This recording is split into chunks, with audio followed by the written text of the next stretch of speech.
There. Now, here in France, the National Assembly will be debating a number of amendments this afternoon, including a push to do away with the nation's low-emission zones. If passed, this could unravel years of public policy on air pollution. For more on this story, I'm joined by Solange Mougin in the studio. Solange, great to see you. So what exactly is this vote about? Well, it's about the low-emission zones, or as they're called in French, the ZFE, or the Zone à faible émission.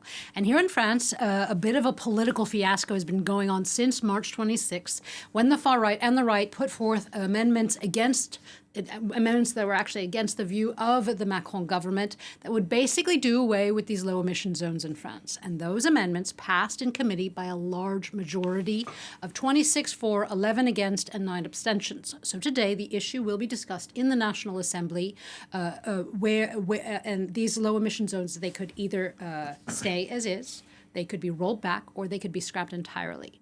Beyond the political maneuverings of this, what's interesting is how France got here, how these zones have begun to embody class divides in France, and how these zones are rarely discussed in regard to the lives that they save. The French health ministry says that there are some 40,000 premature deaths in France every year from air pollution alone. That's 12 times the number of car accident deaths.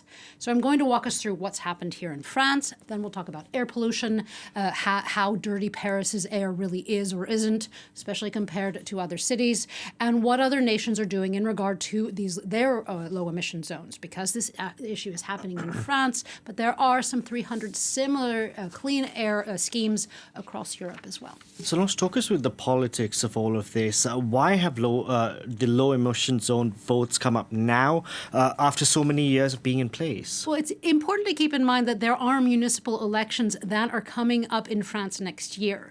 And in this vein, there is a fear among some elected officials of a potential next yellow vest movement or of widespread anger over environmental policies. And these emission zones, these ZFEs, well, they are unpopular in France. And they have been actually since they were introduced in 2019. To just recap here a little bit, the basic premise of these zones is that older, more pollution-emitting cars are progressively no longer allowed in cities or highly populated and polluted areas. Currently in Paris, for example, cars with a level 3 and above are not allowed in the greater Paris region. There are exceptions to this, and the rules are largely actually unenforced. Very few people get fines for these, which environmentalists actually say is pulling the rug out of these over 24 zones in France. Since its inception, many people have argued that these low-emission restrictions are unfair to the poor, who cannot necessarily just go out and buy a new car.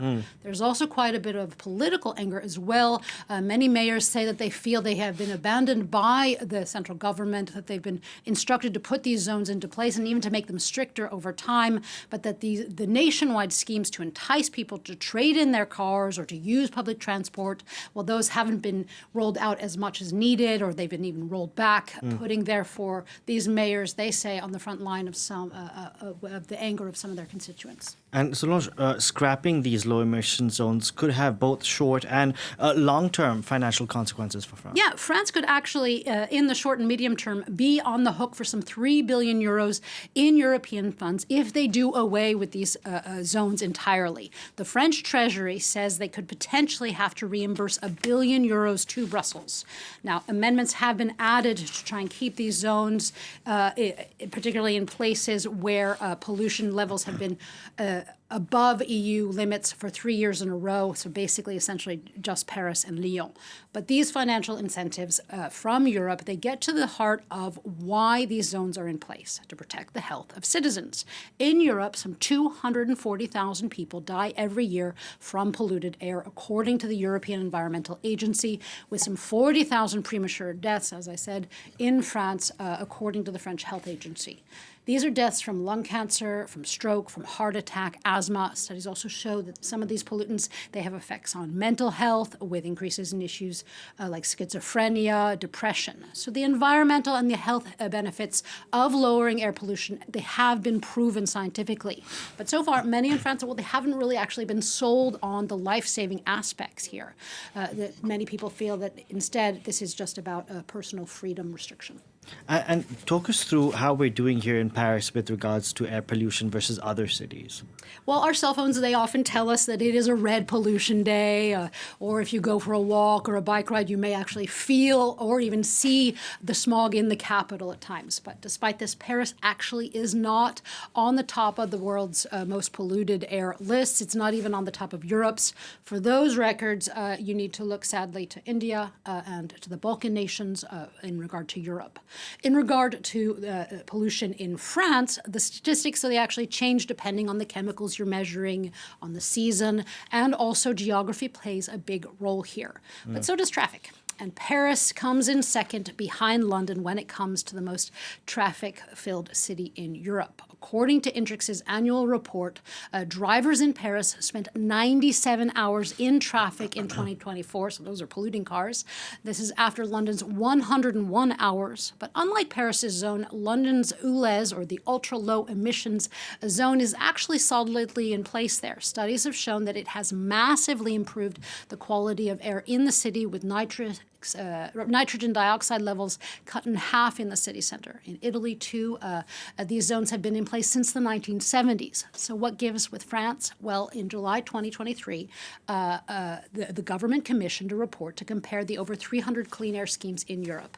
And it found that a much more global approach of boosting public transport, bike infrastructure, trade in car schemes, and better communication are needed for these zones to be accepted by the people. Things like France's having invested twice as much in roads than in rail travel since 1995 have not helped, nor has cutting the budget of green initiatives from 2.5 billion euros last year to 1.15 billion this year.